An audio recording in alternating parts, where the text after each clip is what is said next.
17,28,000 বছর ছিল সত্যযুগ। সত্যযুগ হতে ভগবান কৃষ্ণের কৃপা জ্যোৎস্না রাজ্য হতে ছোট্ট একটা ধাক্কা দিয়ে পিতৃ বীজ আকারে মাতৃরজে সুশর্মা গঙ্গা যমুনা আর সরস্বতী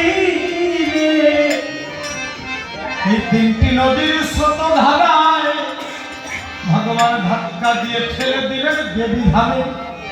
কোথায়? দেবী ধাম কোন জায়গায়? এটা মায়াদেবী ধাম।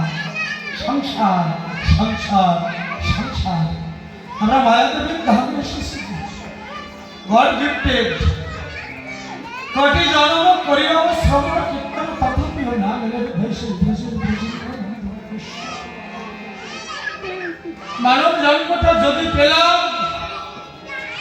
কৃষ্ণ অনুগত আমার রাধা অনুগত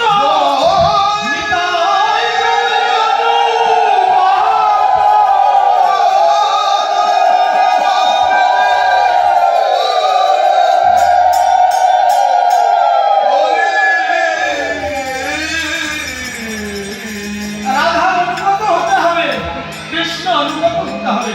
ব্রহ্মানুসন্ধান কৃষ্ণানুসন্ধানে নিজেকে ধাবিত করতে হবে। কারণ আজকে বসে আছি ভগবান, এটা একটা যানবাহন, একটা নিত্য রথ। যদি হার্ট ব্রেক করেন ভগবান, হার্ট ব্রেক হঠাৎ স্ট্রোক আসতে পারে, প্রাণবায়ু বেরিয়ে যেতে পারে। এই যে রাধা কৃষ্ণের যুগল মূর্তি আছে গোবিন্দ মন্দিরের সামনে এসে হুমড়ি খেয়ে পড়তে পারে। নিতাই গৌর দাঁড়িয়েছে হিন্দন্ত বাহু তুলে গেছে।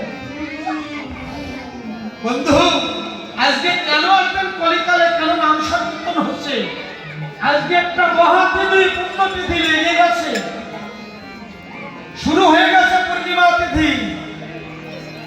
এমন একটা তিথিতে আজকে আমরা ভক্ত সঙ্গে বসেছি। যদি বলি একের ভিতরে দুই, এটা নয়, একের ভিতরে সব, একের ভিতরে অনেক। এতটা পূর্ণ তিথি, এতটা পূর্ণ দিন। আজকে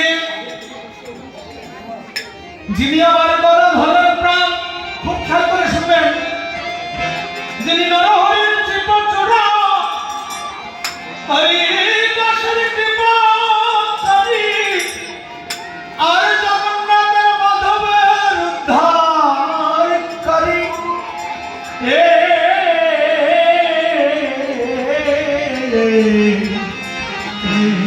শ্রীবাস অম্বরের নিত্যের বিনোদিয়া রসিক চূড়ামণি আমার গৌর গুণমণি, কলির পাবন অবতার আমার গৌরঙ্গ সুন্দর।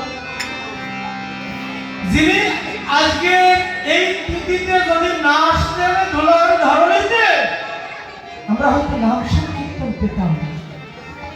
জপমালা গুণকের কপোলধারে রাধার ভাগ্য থেকে তিনি ভিক্ষা বৃত্তি করে চেয়ে নিয়ে আপনার আমার হৃদয়ের দ্বারপ্রান্তে পর্যন্ত পৌঁছে দিয়েছিলেন বলে দিয়েছে। তা না হলে এই সৌভাগ্যটা হারাতাম। আজকে হোলি উৎসব, পূর্ণিমা তিথি অলরেডি লেগে গেছে, আগামীকাল পূর্ণ তিথি। যারা এখানে মহাপ্রভু ভক্ত রয়েছেন, আমি জিজ্ঞাসা করতে চাই আমার মায়ের দেবতা, আমি যুদ্ধের ময়দানে প্রবেশ করছি কুরুক্ষেত্রে। তার পূর্বে আমার মহাপ্রভুর কততম